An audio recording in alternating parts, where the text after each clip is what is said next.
Que feriez-vous si le chaos s'emparait soudainement de votre ville?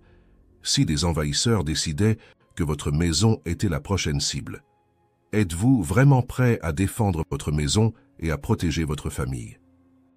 La vérité est que, lorsque l'ordre s'effondre, toute personne qui n'est pas prête sera la première victime. Aujourd'hui, je vais vous montrer un véritable guide étape par étape pour transformer votre maison en forteresse. Chaque détail peut faire la différence entre résister ou se faire saccager. Restez donc avec moi jusqu'à la fin et découvrez comment protéger votre maison à 100% avant qu'il ne soit trop tard. Numéro 1. La première couche de défense. Créer une barrière physique infranchissable.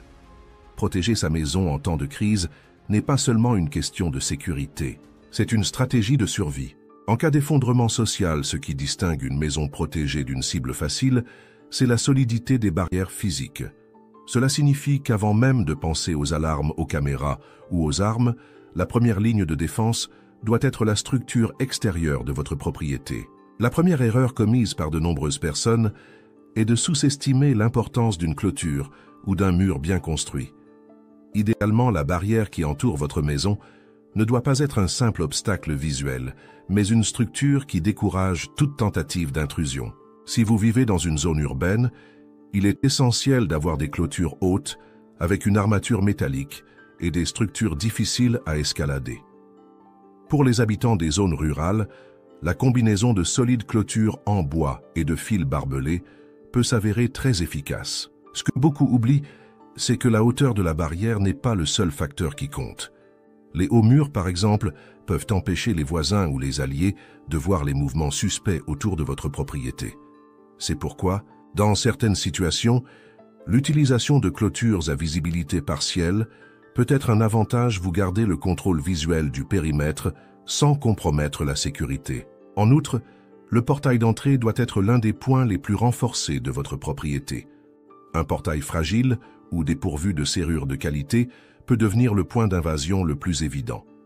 Les doubles serrures, les verrous internes et les serrures électroniques sont d'excellents moyens d'empêcher tout accès indésirable. Et si la situation est extrême, envisagez d'ajouter des renforts improvisés tels que des poutres d'acier ou des barricades mobiles qui peuvent être activées rapidement.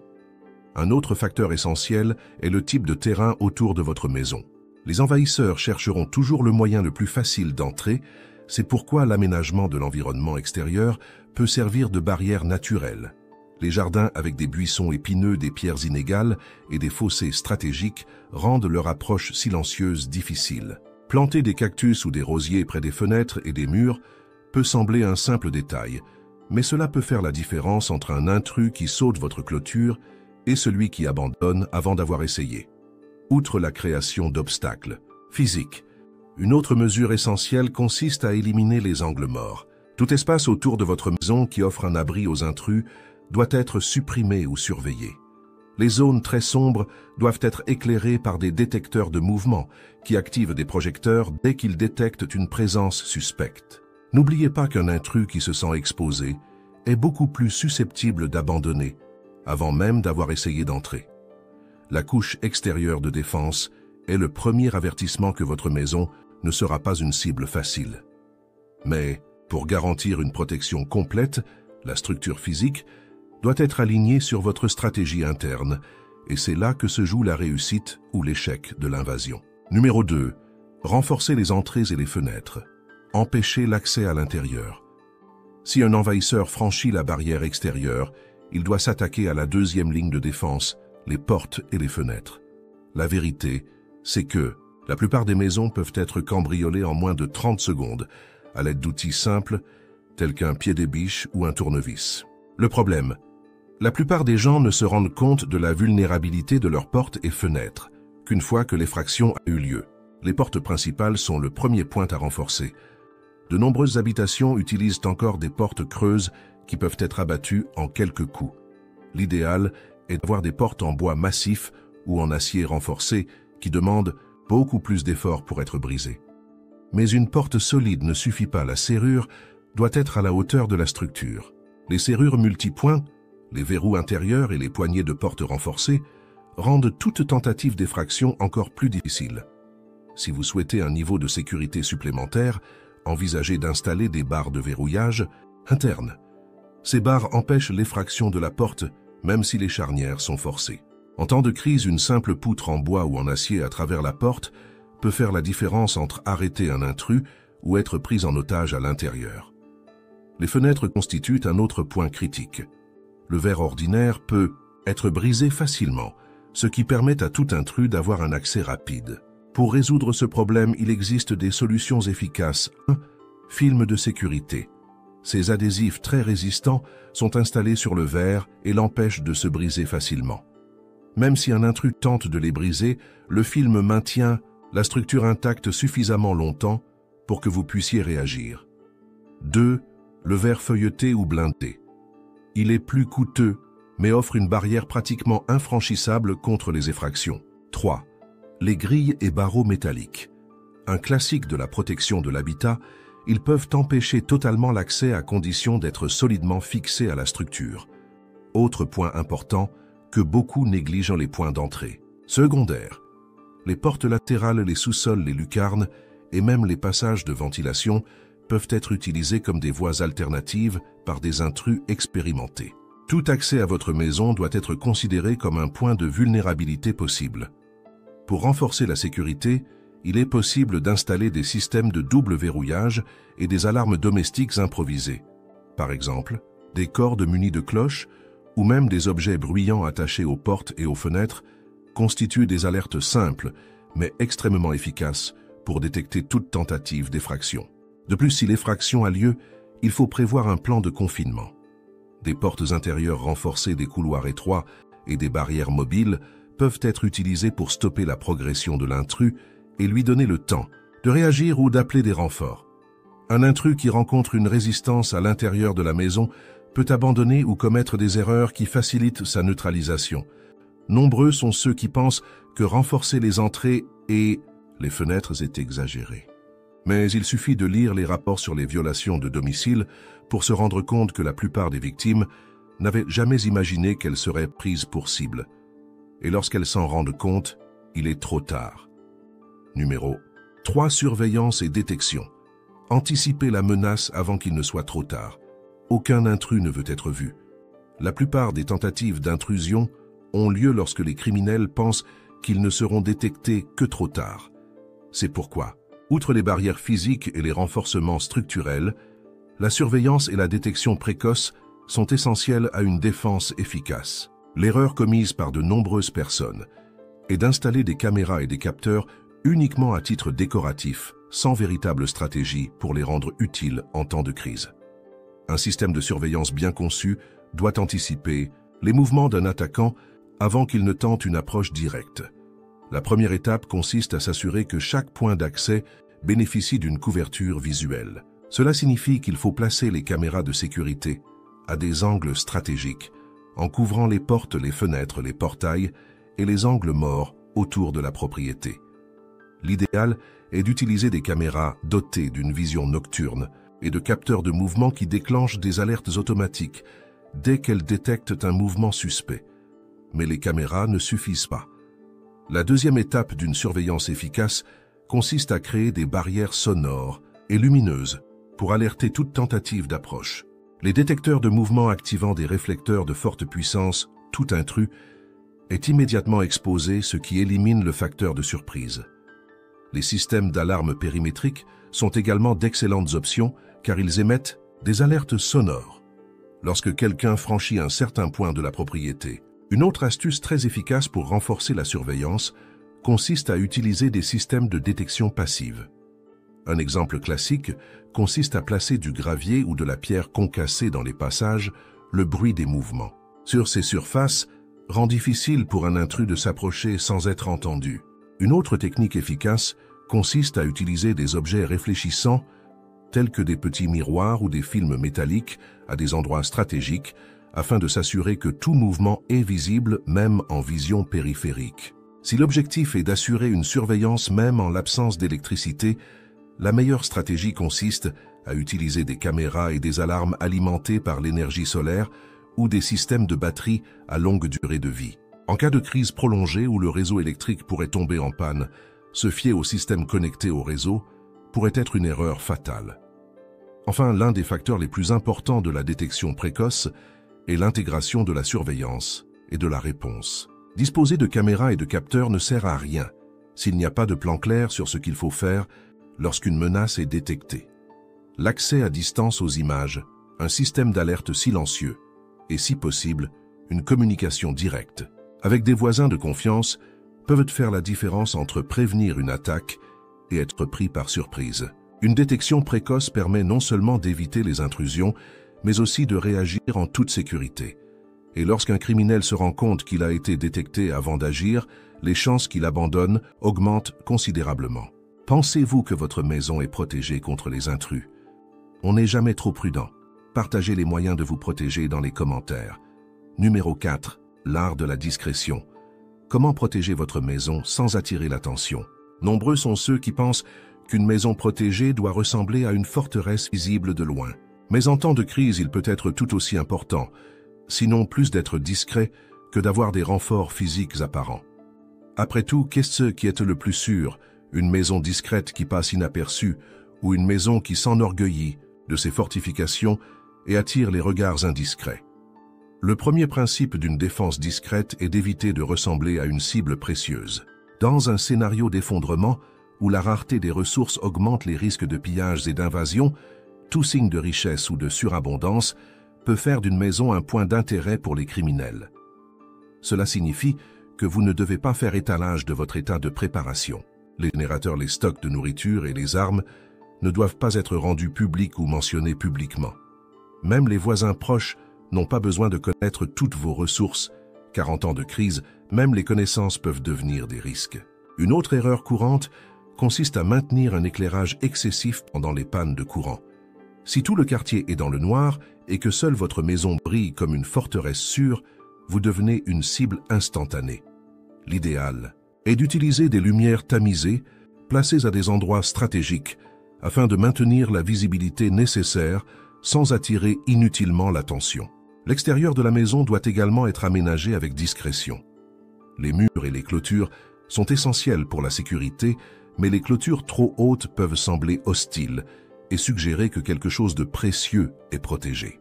L'idéal est de combiner des barrières naturelles comme des buissons denses et des arbres stratégiques qui rendent l'approche difficile sans créer l'apparence d'une forteresse visible. L'organisation de l'environnement interne doit également suivre ce principe. Les réserves et les dépôts d'approvisionnement doivent être placés hors de vue des portes et des fenêtres, de sorte qu'ils ne soient pas facilement détectables par les badauds ou les intrus potentiels. Les étagères camouflées, les compartiments cachés et le stockage souterrain sont autant de solutions astucieuses pour éviter que les stocks ne soient découverts. Un autre facteur essentiel dans l'art de la discrétion est la manière dont vous vous comportez avant qu'une crise ne survienne. Si vous commentez constamment vos préparatifs à vos connaissances, si vous faites des réserves de nourriture en grande quantité devant d'autres personnes ou si vous faites des achats d'urgence de manière visible, vous vous forgez un profil dont on se souviendra lorsque les ressources viendront à manquer. La meilleure stratégie consiste à agir naturellement sans éveiller les soupçons sur votre niveau de préparation. Il s'agit notamment d'acheter progressivement des fournitures, d'éviter les interactions publiques concernant la sécurité de votre domicile et de rester discret sur les médias sociaux. Enfin, l'une des stratégies les plus efficaces pour protéger son domicile sans attirer l'attention consiste à préparer des itinéraires d'évacuation et des cachettes intérieures. Si le pire se produit et qu'une invasion est inévitable, le fait de disposer d'une pièce sécurisée avec des provisions d'une voie d'évacuation discrète et d'itinéraires alternatifs pour sortir de la propriété pourrait être la garantie de votre survie. L'idée de sécurité ne devrait pas seulement consister à fortifier votre maison, mais aussi à faire en sorte qu'elle ne soit jamais perçue comme une cible précieuse par les autres. Dans le chaos, ceux qui passent inaperçus sont plus susceptibles de résister sans confrontation directe. Numéro 5. Fortifier l'intérieur. Comment créer une dernière redoute de sécurité? Si toutes les couches extérieures échouent et qu'un intrus parvient à pénétrer dans la maison, que faire? Nombreux sont ceux qui pensent qu'en renforçant les portes et les fenêtres, ils seront protégés à 100%.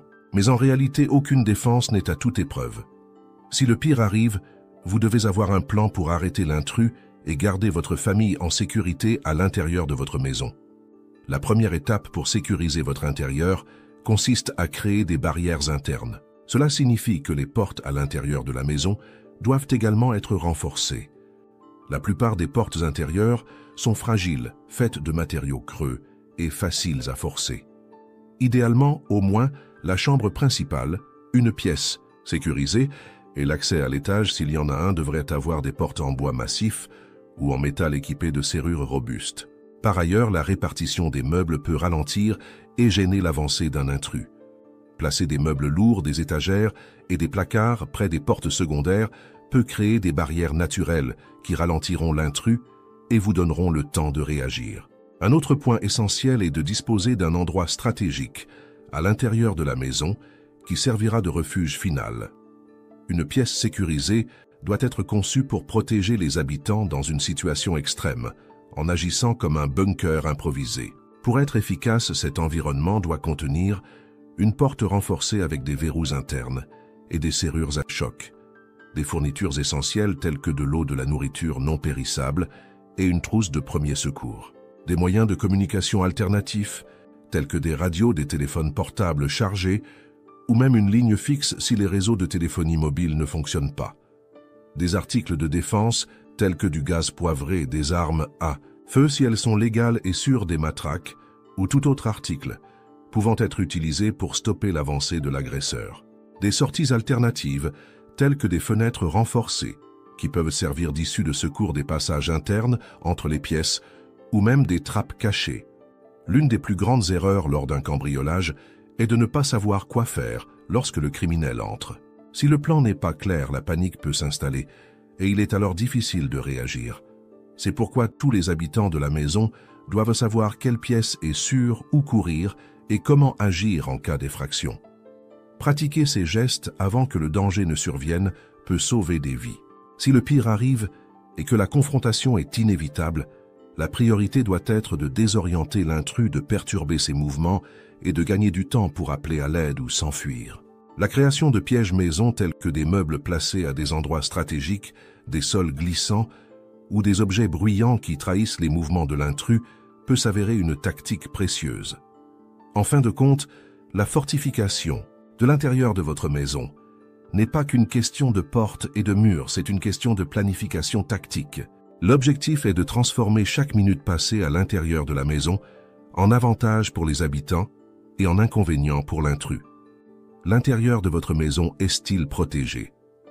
Ou les portes sont-elles encore faites de matériaux fragiles? Vous devriez peut-être songer à les remplacer par des matériaux plus résistants. Faites-moi part de votre avis dans les commentaires. Numéro 6. Armes et stratégies d'autodéfense quand la confrontation devient inévitable. Si un intrus est entré dans votre maison et que toutes les barrières ont été franchies, avez-vous un plan pour vous défendre? De nombreuses personnes évitent de parler d'autodéfense létale ou non létale, mais la vérité est que dans un scénario extrême, votre vie et celle des membres de votre famille peuvent dépendre de votre capacité à réagir correctement. La première chose à comprendre est qu'il n'y a pas de réponse unique pour toutes les situations.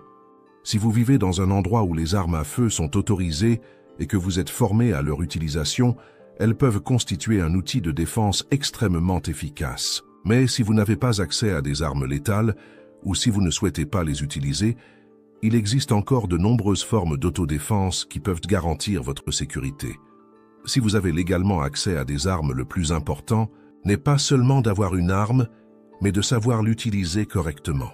De nombreuses personnes achètent des armes et ne s'entraînent jamais suffisamment pour faire face à une situation réelle.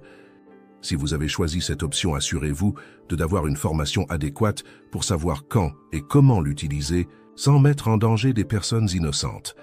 Maintenir les munitions et l'entretien à jour afin que l'équipement fonctionne parfaitement en cas de besoin. Créer des points d'accès stratégiques en laissant l'arme dans des endroits où elle peut être atteinte rapidement mais sans risque pour les enfants ou les visiteurs. Si vous ne voulez pas ou ne pouvez pas utiliser d'armes létales, la meilleure alternative est d'utiliser des moyens de défense non létaux, tels que le gaz poivré ou lacrymogène, qui neutralisent temporairement l'intrus. Les matraques rétractables, ou les objets contondants qui peuvent être utilisés pour bloquer et immobiliser. Les tasers et les pistolets paralysants qui peuvent neutraliser temporairement un agresseur sans causer de dommages permanents. Les armes improvisées, telles que les chaises, les barres de fer, les battes de baseball et même les couteaux de cuisine. L'important est de réaliser que tout objet peut être une arme, s'il est utilisé correctement. Outre les armes, une stratégie de défense corporelle est essentielle. L'erreur commise par de nombreuses personnes est de rester paralysé au moment de la confrontation, ce qui permet à l'agresseur de contrôler totalement la situation. L'idéal est de 1. Garder ses distances autant que possible. Un intrus ne représente une menace directe que s'il peut vous atteindre. Plus vous avez d'espace, plus vous avez le temps de réagir. 2. Utilisez l'environnement à votre avantage. Si vous êtes dans un couloir, positionnez-vous de manière à ce que l'intrus doive passer par un point étroit pour vous atteindre, ce qui rendra son déplacement difficile. 3. Concentrez-vous sur les points de vulnérabilité de l'attaquant. Si un combat physique est nécessaire, les coups portés aux yeux, à la gorge, aux genoux et aux parties génitales sont le moyen le plus efficace de neutraliser rapidement un attaquant. 4. Avoir un plan d'évacuation. Si la situation ne peut être résolue en toute sécurité à l'intérieur de la maison, disposer d'une voie de sortie prédéfinie peut être la seule chance de survie. Un autre point essentiel est la communication lors d'une confrontation. S'il y a plusieurs personnes dans la maison, il est essentiel que chacun sache où se placer et comment agir. Des cris d'alerte, des mots clés pour indiquer le danger ou la sécurité, et même des signaux lumineux peuvent être utilisés pour coordonner les réactions sans créer de panique. Enfin, la préparation mentale est tout aussi importante que la préparation physique. Les personnes qui n'ont jamais réfléchi à la manière dont elles réagiraient dans un scénario extrême ont tendance à se figer ou à prendre de mauvaises décisions. Visualiser les attaques possibles et répéter mentalement ces réactions permet de rester calme et d'agir efficacement lorsque c'est vraiment nécessaire. En réalité, personne ne souhaite une confrontation, mais lorsque toutes les autres options sont épuisées, savoir se défendre peut être la seule chose qui vous sépare de la mort. Plus vous êtes préparé, plus vous avez de chances de survivre et de garantir la sécurité de ceux qui dépendent de vous. Lorsque le chaos frappe, il n'y a pas de seconde chance pour ceux qui ne sont pas préparés. Vous savez maintenant comment créer des couches de défense, depuis les barrières extérieures jusqu'aux stratégies internes, pour protéger votre maison contre toute invasion. Mais qu'en est-il de vous? Avez-vous réfléchi aux parties de votre maison qui sont vulnérables? Quelles mesures avez-vous prises pour renforcer votre sécurité? Laissez vos commentaires ci-dessous. Si ce contenu vous a été utile, n'oubliez pas de l'aimer, de vous abonner à la chaîne et d'activer les notifications. Vous aurez ainsi toujours accès aux meilleures stratégies de survie et de défense. Se préparer maintenant pourrait être la seule différence entre résister ou devenir une cible. Rendez-vous dans la prochaine vidéo.